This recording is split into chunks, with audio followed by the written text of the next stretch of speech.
ఓం గణపతయే నమః శ్రీ బాలాదేవియే నమః. ఈ వీడియోలో జాతకంలో శని దోషం అంటే ఏమిటి, శని దోషం ఏర్పడితే మన జీవితంలో ఏ విషయాలు ఏ అంశాలపై ఎలాంటి ప్రభావం చూపిస్తాడు, ఆరోగ్యపరంగా అవ్వచ్చు, మన బంధుత్వాల్లో, కెరీరు, డబ్బు, వ్యక్తిత్వంపై అలాగే వీడియో చివరిలో ఈ శని గ్రహం యొక్క అనుగ్రహం కలగడానికి ఎలాంటి రెమెడీలు పరిహారాలు పాటించాలి, అది పూజ కావచ్చు, మంత్రజపం అవ్వచ్చు, ఉపవాసం అవ్వచ్చు, రత్నధారణ, అన్ని విషయాల గురించి మనం ఈ వీడియోలో పూర్తిగా చూద్దాం. ఈ వీడియో పూర్తిగా చూసినట్లయితే శని యొక్క అనుగ్రహం మనకు ఏ విధంగా కలుగుతుంది అని తెలుసుకోవడమే కాకుండా శని మీపై ఎలాంటి ప్రభావాన్ని చూపిస్తాడు అనేది కూడా తెలుసుకోవచ్చు. శని దోషం అంటే ఏమిటి? జాతకంలో శని నీచ స్థానంలో మేషంలో ఉండడం, సూర్యుడు, చంద్రుడు, కుజుడితో కలవడం, అస్తంగత్వం చెందడం, 1, 4, 7, 8, 10 స్థానాల్లో పాప దృష్టితో ఉండడం వల్ల శని దోషం వస్తుంది. ఏలినాడు శని, అర్ధాష్టమ శని, అష్టమ శని కూడా దోషమే. దీనివల్ల పనుల్లో ఆలస్యం, అవమానాలు, అప్పులు, కోర్టు కేసులు, ఉద్యోగ సమస్యలు, కాళ్ళు నరాల నొప్పులు, దీర్ఘకాలిక రోగాలు, ఒంటరితనం, నిరాశ ఇవి వస్తాయి.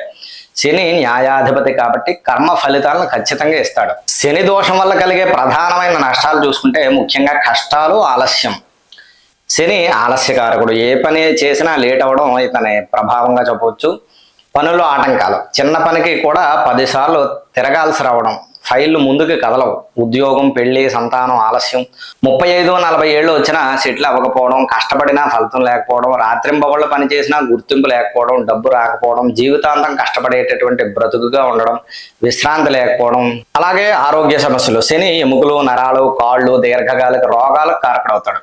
ఎముకల నొప్పులు, కేళ్ల నొప్పులు, వెన్ను నొప్పి, ఆర్థరైటిస్, నడుం నొప్పి, దీర్ఘకాలికమైనటువంటి రోగాలైన షుగరు, బీపీ, ఆస్తమా, క్యాన్సరు, పక్షవాతం, ఒకసారి వస్తే తగ్గనటువంటి జబ్బులు, కాళ్ళ సమస్యలు, కాళ్ళు విరగడం, కుంటితనం, నడవలేకపోవడం, జుట్టు రాలిపోవడం, చిన్న వయసులోనే బట్టతలగా ఉండడం, తెల్ల జుట్టు ఏర్పడడం, మానసిక ఒత్తిడి, డిప్రెషన్, ఒంటరితనం, నెగిటివ్ ఆలోచనలు, ఆత్మహత్య ఆలోచనలు, ఇవన్నీ కూడా ఆరోగ్యపరంగా శని ఇచ్చేటటువంటి ఫలితాలు.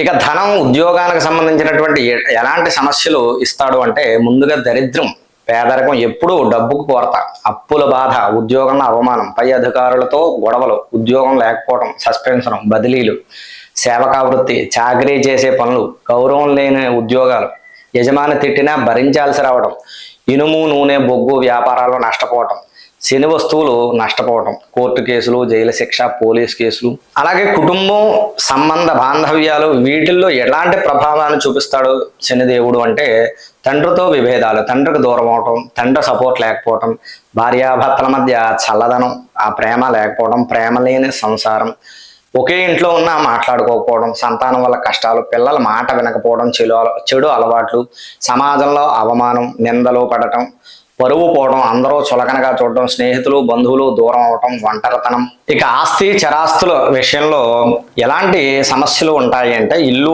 భూమి గొడవలు, ఆస్తి తగాదాలు, ఇల్లు కూలిపోవడం, పాత ఇళ్లలో నివాసం, ఇనుము యంత్రాల వల్ల ప్రమాదాలు జరగడం, నష్టాలు, దొంగతనం, మోసపోవటం. అలాగే జాతకంలో ఇంకా విశేషమైన దోషాలు ఏమిటంటే ఏలినాటి శని 7.5 ఏళ్ళు ఉంటుంది. చంద్రుడి నుంచి 12, 1, 2 ఈ స్థానాల్లో శని సంచరించినప్పుడు ఈ జన్మరాశికి కష్టాలు, అవమానం, నష్టాలు. అలాగే అర్ధాష్టమ శని చంద్రుడి నుండి 4వ రాశులు అంటే మన జన్మరాశికి 4వ రాశికి, నామరాశికి కానీ 4వ స్థానంలో శని సంచారం ఉన్నప్పుడు 2.5 ఏళ్ళు ఇది ఇంట్లో గొడవలు, తల్లికి కష్టంగా ఉండడం. అలాగే అష్టమ శని ఈ మన రాశి నుంచి 8వ స్థానంలో శని సంచారం 2.5 ఏళ్ళు ఉంటుంది. ఆరోగ్యానికి సంబంధించినటువంటి ఇబ్బందులు, ప్రమాదాలు. అలాగే శని రాహువుల యొక్క కలయిక, ఇది శాపిత దోషం, పితృదోషం, పూర్వజన్మ కర్మ, జీవితాంతం కష్టంగా ఉండడం. అలాగే శని కుజుల యొక్క కలయిక జాతకంలో ఉండడం, ప్రమాదాలు, ఆపరేషన్లు, కోర్టు కేసులు, జైళ్ళు. అలాగే శని చంద్రుల యొక్క కలయిక విషయోగం, ఇది డిప్రెషను, మానసిక రోగాలు, తల్లికి కష్టాలు, వివాహం ఆలస్యం అవటం, పునర్భూదోషం. ఇవన్నీ కూడా శని కలిగించేటటువంటి ఈతి బాధలు. అయితే ఈ దోష నివారణకి శక్తివంతమైన పరిహారాలు ఏమిటి అనేది ఇప్పుడు చూద్దాం, ఒక్కొక్కటిగా తెలుసుకుందాం. నిత్య పూజ పరిహారాలు, హనుమంతుని యొక్క ఆరాధన విశేష ఫలితం ఇస్తుంది. శనికి హనుమంతుడు అంటే భయం. ప్రతి శనివారం హనుమాన్ చాలీసా 7 సార్లు సుందరకాండ పారాయణ చేసిన, హనుమంతునికి నువ్వుల నూనెతో దీపం వెలిగించిన శని యొక్క దోషం తొలగుతుంది. అలాగే శివుడి యొక్క ఆరాధన, శనికి అధిదేవత ప్రజాపతి, ప్రత్యధి దేవత యముడు. శనివారం శివుడికి నల్ల నువ్వులతో అభిషేకం చేసిన శని శాంతిస్తాడు. శనేశ్వర పూజ. శనివారం నవగ్రహాల్లో శనేశ్వరుడికి నల్లని వస్త్రం, నువ్వుల నూనె, నల్ల నువ్వులు సమర్పించిన శనేశ్వరుడి యొక్క ఈ శని దోషం అనేది తొలుగుతుంది. అయితే శనేశ్వరుడికి విగ్రహానికి నేరుగా కాకుండా పక్కగా ఉండి ఇవన్నీ కూడా చెయ్యాలి. అభిషేకారాధన, అలాగే శనికి తైలాభిషేకం. శనివారం శనికి నువ్వుల నూనెతో అభిషేకించడం, ముఖ్యంగా శని త్రయోదశి రోజున పూజారాధన చేయడం, నల్ల నువ్వులు సమర్పించడం, దానంగా ఇవ్వడం శని దోషం పరిహారం అవుతుంది. అలాగే కాలభైరవ పూజ. శనివారం కాలభైరవుని పూజిస్తే శని బాధలు తగ్గుతాయి. రావి చెట్టు పూజ. శనివారం రావి చెట్టు కింద నువ్వుల నూనెతో దీపం పెట్టి 7 ప్రదక్షిణలు చేయాలి. అయితే రావి చెట్టు ముట్టుకోకుండా ప్రదక్షిణ చేసి నమస్కారం చేసి రావాలి. కష్టపడి పని చేయడం. శని కర్మకు కారకుడు. నిజాయితీగా కష్టపడి పని చేసే వాళ్లను శని ఏమీ చేయడు. సోమరతనంగా ఉండి మోసం చేస్తే మాత్రం శిక్షిస్తాడు. అలాగే సేవాగుణం. అనాథులు, వృద్ధులు, వికలాంగులకు సేవ చేయడం, కార్మికులను గౌరవించడం ద్వారా శని పీడ అనేది తగ్గుతుంది. మంత్ర జపం. శనికి సంబంధించినటువంటి బీజాక్షర మంత్రమైన ఓం ప్రాం ప్రీం ప్రౌం సహ శనేశ్వరాయ నమః ఇది ప్రతిరోజు 108 సార్లు జపం చేసి నల్లని రుద్రాక్షమాలతో చేయడం మంచిది. రుద్రాక్షమాలు అయితే మంచిది ఈ జపం చేసేటప్పుడు. అయితే ఇది బీజాక్షర మంత్రం కాబట్టి అందరూ చేయలేరు. శని గాయత్రి మంత్రం ఉంటుంది. ఓం కాకధ్వజాయ విద్మహే ఖడ్గహస్తాయ ధీమహి తన్నో మందః ప్రచోదయాత్ ఇది 11 సార్లు. అలాగే దశరథ శని స్తోత్రం. దీన్ని శనివారం నాడు 3 సార్లు చదివినా ఏలినాడు శని బాధలు అనేవి తగ్గుతాయి. హనుమంతుని యొక్క మంత్రం ఓం హం హనుమతే నమః 108 సార్లు. ఈ మొత్తం జప సంఖ్య ఇది ఇప్పుడు చెప్పినటువంటి జపాల్లో ఈ మంత్రాల్లో బీజాక్షర మంత్రాలు కానీ గాయత్రి మంత్రం కానీ ఏదైనా సరే 19,000 పూర్తి చేయాలి. ఒక సంవత్సర కాలంలో పూర్తి చేయాలి. ఏది తీసుకున్నా సరే, ఏది పూర్తి చేసినట్లయితే శనిదేవుడి యొక్క అనుగ్రహం కలిగి శని పీడలు అనేవి తగ్గుతాయి. అయితే దానాలు. శనికి ప్రీతిగా ఏమి దానం చేస్తే శనిదేవుడి యొక్క అనుగ్రహం కలుగుతుంది? శనివారం నల్ల నువ్వులు, నల్ల వస్త్రం, ఇనుము, నూనె, నల్ల మినువులు, చెప్పులు దానం చేయడం మంచిది. వికలాంగులకు, కార్మికులకు, పేదలకు సహాయం చేయడం ద్వారా శని యొక్క అనుగ్రహం కలుగుతుంది. శనివారం సాయంత్రం పూట దానం చేస్తే మంచి ఫలితం ఉంటుంది. శనివారం ఇనుము, నూనె ఇవి కొనకూడదు. ఇక వ్రతం, ఉపవాసం. ఏ వ్రతం చేస్తే ఎలా ఉంటే శని అనుగ్రహం కలుగుతుందంటే శనివార వ్రతం. 19 శనివారాల ఉపవాసం ఉండి శనేశ్వరుణ్ణి పూజించాలి. సాయంత్రం నువ్వులు, బెల్లంతో చేసినటువంటి పదార్థం తినాలి. ఈరోజు ఉప్పు వాడకూడదు. అలాగే తిరునల్లారు యాత్ర. తమిళనాడులోని తిరునల్లారు శనేశ్వర ఆలయ దర్శనం చేస్తే ఏలినాడు శని దోషం పోతుంది. అలాగే శని త్రయోదశి పూజ. శనివారం రోజు వచ్చే త్రయోదశి చాలా శక్తివంతం. ఆ రోజు శివుడికి రుద్రాభిషేకం చేయించిన శనిపీడ అనేది తగ్గుతుంది. అలాగే రత్నధారణ. ఏ రత్నం పెట్టుకోవాలి, ఏ ధాతు పరిహారం అంటే నీలం పెట్టుకోవాలి. 5 కానీ 7 క్యారెట్ల నీలమని పంచలోహంతో కానీ వెండిలో కానీ చేయించి శనివారం శనిహోరలో చేయించి పెట్టుకోవాలి. అయితే ఈ జాతక పరిశీలన చేయించుకుని నీలం పెట్టుకోవడం మంచిది.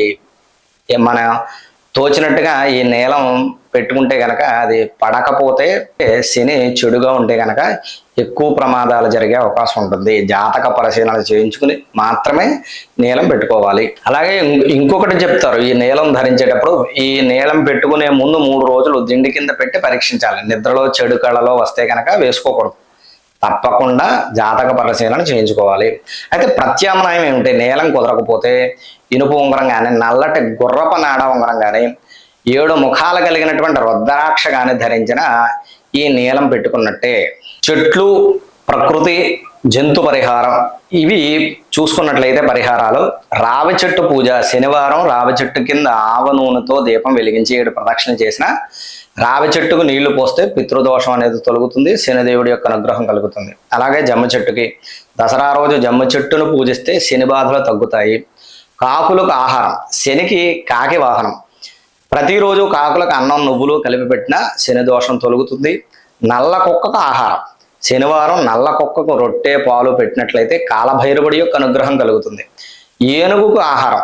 శనివారం ఏనుగుకు చెరుకు, అరటి పండ్లు తినిపిస్తే ఏలినాటి శని దోషం తగ్గుతుంది. మన ప్రవర్తన, జీవన శైలి ఏ విధంగా ఉండాలి? సేవకులను గౌరవించాలి.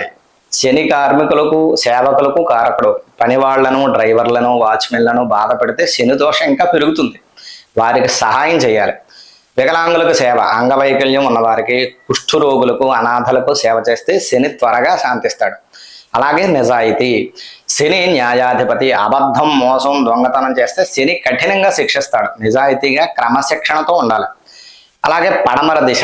ఇంట్లో పడమర దిక్కు శుభ్రంగా ఉంచుకోవాలి. బరువైన వస్తువులు, ఇనుపు సామాన్లు పశ్చిమంలో పెట్టడం మంచిది. అలాగే నలుపు రంగు. శనివారం నలుపు లేదా నేవీ బ్లూ బట్టలు వేసుకోవడం మంచిది. ఇనుము. ఇంట్లో ఇనుపు వస్తువులు తుప్పు పట్టకుండా చూసుకోవాలి. ఆహార పరిహారాలు. తినాల్సినవి ఏమిటంటే నల్ల మినువులు, నువ్వులు, నల్ల శనగలు, వంకాయ, నల్ల ద్రాక్ష.